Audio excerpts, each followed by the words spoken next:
ANDAP, investiture du député Jean-Max Rakut-Mamundi. La réconciliation et le pardon permettront à chacun de nous de se concentrer davantage sur le développement.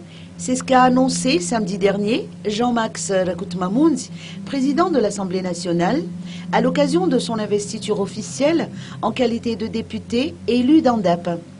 Une occasion pour lui d'appeler à cesser toute tentative de division et à mettre fin aux oppressions sur le peuple, notamment en termes de litiges fonciers.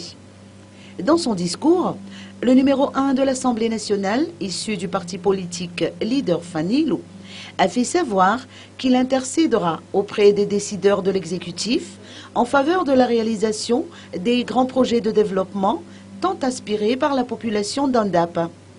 Il a indiqué que les projets que le président de la République avait promis de réaliser dans sa circonscription seront concrétisés, à l'instar de la rénovation des bureaux de la commune, de la mise en place d'un centre de soins et également de la construction d'un canal d'irrigation. Par ailleurs, le président de l'Assemblée nationale a annoncé la mise en place de 2 nouvelles communes dans le district d'ANDAP dès ce mois d'avril prochain. Il s'agit des communes d'Andjatak et d'Amioviara. Roland Ratzilk, ministre des Travaux publics, et Horace Gatien, ministre de l'Énergie et des Hydrocarbures, ont assisté à cette cérémonie d'investiture de Jean-Max Rakut-Mamundi à ANDAP.